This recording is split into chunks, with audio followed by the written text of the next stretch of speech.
श्री राधे राधे। आपका स्वागत है मेरे इस YouTube चैनल डिवाइन हिंदी कहानियों में। आज मैं आपको कार्तिक मास में सुने जाने वाले कार्तिक महात्म कथा अध्याय 26 सुनाऊंगी। नारद जी बोले, इस प्रकार विष्णु पार्षदों के वचन सुनकर धर्मदत्त ने कहा, प्राय सभी मनुष्य भक्तों का कष्ट दूर करने वाले श्री विष्णु की यज्ञ, दान, व्रत, तीर्थ सेवन तथा तपस्याओं के द्वारा विविध पूर्वक आराधना करते हैं। उन समस्त साधनों में कौन सा ऐसा साधन है जो भगवान विष्णु की प्रसन्नता को बढ़ाने वाला तथा उनके समीप की प्राप्ति करने वाला है। दोनों पार्षद अपने पूर्व जनों की कथा कहने लगे। हे दिग्विशेष, आपका प्रश्न बड़ा श्रेष्ठ है। आज हम आपको भगवान विष्णु की शीघ्र प्रसन्न करने वाला उपाय बतलाते हैं। हम इतिहास में सभी प्राचीन वृतांत सुनाते हैं, सावधान पूर्वक सुनो। ब्रह्मा पहले कांचीपुर में चोल नामक राजा एक चक्रवर्ती राजा हो गए हैं। उन्हीं के नाम पर उनके अधीन रहने वाले सभी देश चोल नामक से विख्यात हुए। राजा चोल जब इस भूमंडल का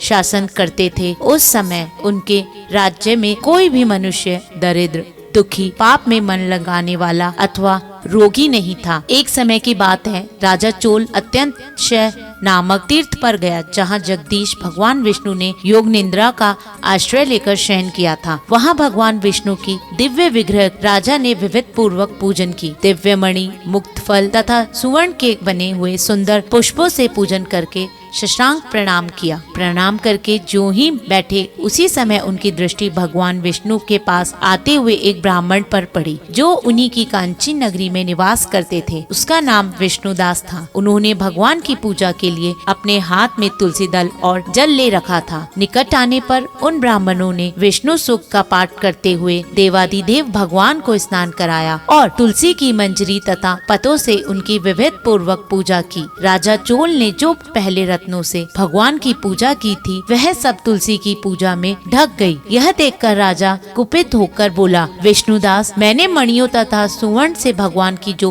पूजा की थी, वह कितनी शोभा पा रही थी। तुमने तुलसी दल चढ़ाकर उसे ढक दिया। बताओ ऐसा क्यों किया? मुझे तो ऐसा जान पड़ता है कि तुम दरिद्र और गंवार हो, भगवान की भक्ति को बिल्कुल नहीं जानते। राजा की यह बात सुनकर दिग्विश्रेष्ठ विष्णुदास ने कहा, राजन, आपको भक्ति का कुछ भी नहीं पता है। केवल राजलक्ष्मी के कारण आप घमंड कर रहे हैं। बतलाइए तो आज से पहले आपने कितने वैष्णव व्रतों का पालन किया है? तब नृपश्रेष्ठ चोल ने हंसते हुए कहा, तुम तो दरिद्र और निर्धन हो। तुम्हारी भगवान विष्णु की भक्ति ही कितनी है। तुम भगवान विष्णु को संतुष्ट करने के लिए कोई भी यज्ञ, दान आदि नहीं किया और न पहले कभी कोई देव मंदिर ही बनाया। इतने पर ही तुम्हें अपनी भक्ति का इतना गर्व है। अच्छा, तो यह सभी ब्राह्मण मेरी बात सुन ले। भगवान विष्णु के दर्शन पहले मैं करता हूँ या ब्राह्मण, इस बात को आप सब लोग देख लो। फिर हम दोनों में किसकी भक्ति कैसी है, यह लोग स्वतः ही जान लेंगे। ऐसा कहकर राजा अपने राजभवन को चले।